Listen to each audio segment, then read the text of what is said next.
All right, I know all you crazy people want to talk salary cap. Let's do it because there's a lot of misconceptions about this type of stuff. And this is one of the things I always try to bring to you guys, give a realistic take on it. So we're going to go over the news today. Jaylon Johnson has restructured his contract to create another $8 million in space, basically moving $8 million of it into a signing bonus that moves to next year and the year after. So instead of $21 million next year and $21 million in 2027, it's going to be $25 million in each of those 2 years that hit against the salary cap. Other good news, Jaylon Johnson, Kyle Monangai at practice today. I'm not going to go too big into practice in that news, but there were 4 running backs out there at practice, which is great news for the Bears. So we're a handful of days away now from Monday Night Football. The season opener is tomorrow night with the Eagles and the Cowboys. So a lot of big things happening, but the biggest thing, salary cap. What does it mean? What does the roster look like now? What could be happening with moves? So let's jump right into it. Sports making Chicago proud.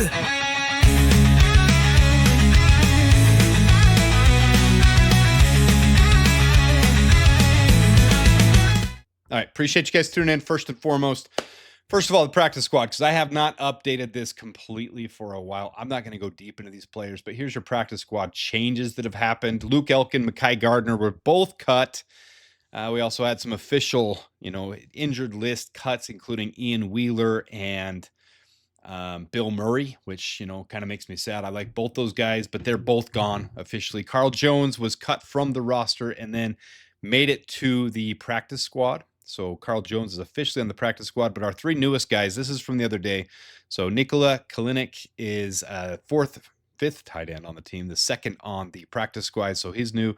Dante Manning and Gervarius Owens were the other ones to round out 16 practice squad players. So those are our practice squad. Here is your actual roster. Nothing changed there, but you got Caleb Tyson Case, Kyle Monangai, DeAndre Swift, Roshan Johnson. I do expect this to change a little bit eventually. There's your wide receivers. Nothing changed there. There's your offensive line. Nothing changed there. Here's your defensive line. Austin Booker to the IR. Everyone knows about this. I'm just giving the update. So you've got 9 rolling into the season, and that's how it should normally look. I don't love Daniel Hardy being defensive end 4. Do I think a change is going to happen? Yeah, but I don't know if it's going to happen before the season starts. I think it might be after week 1, after they see how these guys react and do on week 1. So it'll be interesting to see what the Bears do, but I do think they freed up that cap space to bring in a defensive end. That's just my personal opinion. So DeMarco Jackson fills that 5th linebacker role when Amen comes back.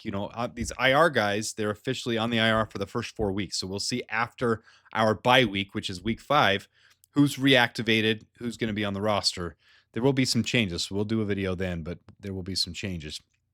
You've got Jaylon Jones officially back on the roster. I love that. So we're carrying 7 cornerbacks. When we normally don't, we carry 6, but that's fine. That's fine with me. Make sure we have the right depth for it. Then you've got your three special teams guys, and then over on the right here, you've got all your IR guys. Austin Booker, Amen, Travis Homer, Terrell Smith, which is for the season, Sean Wade, Deion Hankins, and then Zay Frazier behind me is the NFI list. So that's where we stand with all that. Here's your upcoming stuff, but let's get to the salary cap. That's the biggest thing a lot of you guys want to know about, because there's some misconceptions when you look at Spotrac, when you look at over the cap. Most people just look at those things and then don't have the complete realistic picture of it. So let me pull up the salary cap here. Okay, so bring that over, bring me up. Here's the salary cap. Tyson Bagent is not locked yet as far as we know the details, but we know it's a $10 million extension. But for those who are new to the channel, this is 2025. 2026, there's 2027. There's your 53-man count on the right-hand side. So this is where you see the current updated roster. Will make me a little smaller, but you go all the way down. There's 53-man roster there. And as you look at 2026, you've got $307 million. It's estimated to go up $30 million roughly. And you see we had a little rollover cap this year. It was $279,200 this year, but we had $6 million rollover cap. That's what is unused. So we had $285 for our salary cap this year. But then you have other things that go into that. But $30 million, it's going up. We're already at $299 with the changes. With Jaylon Johnson, his is now, instead of $21 million each year, it's $25 million next year, $25 million the year after. So it changed a little bit. Then you got your practice squad players that account for $4 million. And we have a lot of unsigned places like, 6, 7 defensive backs. You've got another 4 defensive linemen we're going to have to pick up. Another couple key offensive linemen. These can be done through the draft too. I get that, but a lot of them have to be free agents. A couple wide receivers, maybe a tight end, maybe another running back. So there's going to be some things to fill in, and we're already at 299. And there's some room to have to move some. You have to draft, and you have to have the practice squad players. But let's go. This is Spotrac, so let's go to Spotrac, and there's some errors here. One of the biggest things I want to point out is that they've got the injured reserve cap counting like it's, set in stone. And when some of these guys get signed back, when Austin Booker comes off, somebody else will have to come off the roster to let Austin Booker come back. Same with Amen Ogbongbemike. And there's no dead cap on some of these guys if we cut them, like Deion Hankins, Doug Kramer. When they get cut, there's no dead cap there. So unless there's an injury settlement, that money will just fall off the books. So we're not counting all this injured reserve cap on the salary cap. Some things like, non-football injuries, Zay Frazier, and Terrell Smith, they're going to have to be counted because they're going to be injured the entire year. But some of these guys, when they come back, replace DeMarco Jackson for $1.1 million. So his 1.1 with no dead cap will come off the books. Amen will come back on, but that's not a net 2.75 like it's showing on the injured reserve.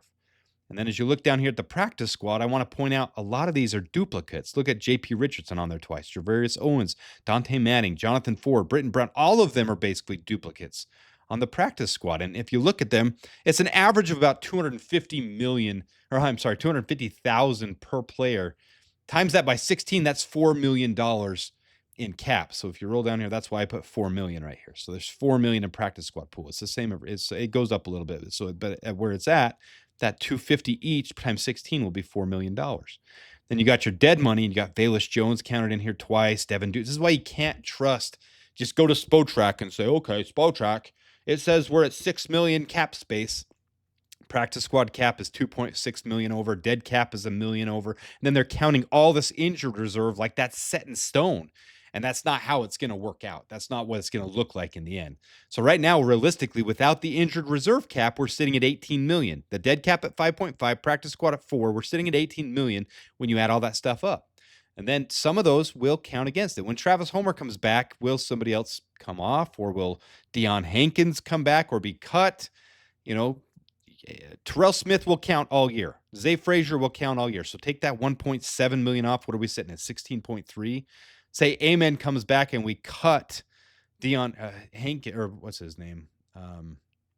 DeMarco Jackson. Say we cut DeMarco Jackson 1.1 million. That's only a net 1.275 million change. So take that off, and now you're sitting at 15.2. So let's say we're at 14 million. Okay, let's say some of these guys get cut, and when other guys come back, they get cut. So this isn't all set in stone.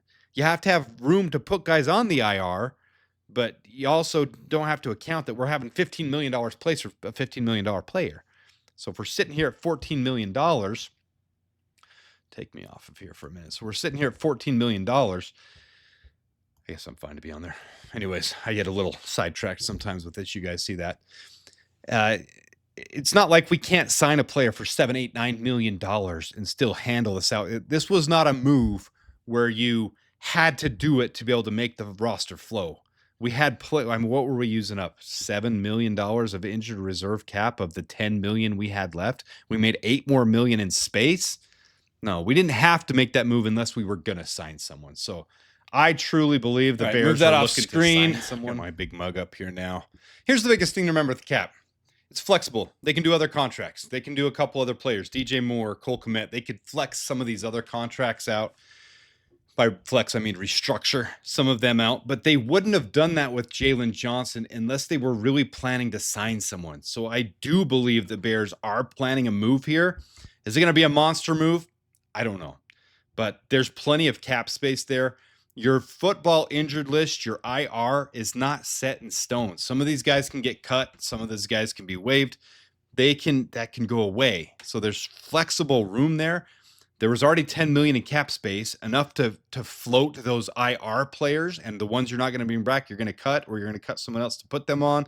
And there's not that much dead cap there. We're in good cap space territory. So with that being said, why would they have done this move unless they're going to sign someone? So I really do. They're going to believe they're going to sign someone. Whether it happens now or after Monday is to be determined. I tend to think they'll do that after Monday. They want to evaluate how the team's already gone so far and see if someone doesn't pan out.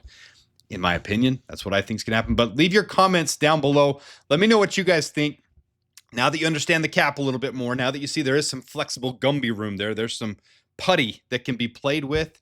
There's some things that can happen. Let me know what you guys think in the comments. What type of player?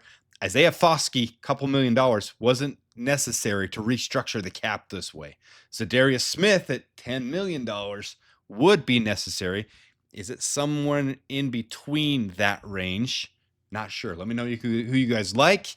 Please like, subscribe, check things out. I'll be flying out, but I'm going to have my preseason, my season rankings, week 1 rankings for all teams, my week predictions. I'm going to get up back into all that stuff that I do.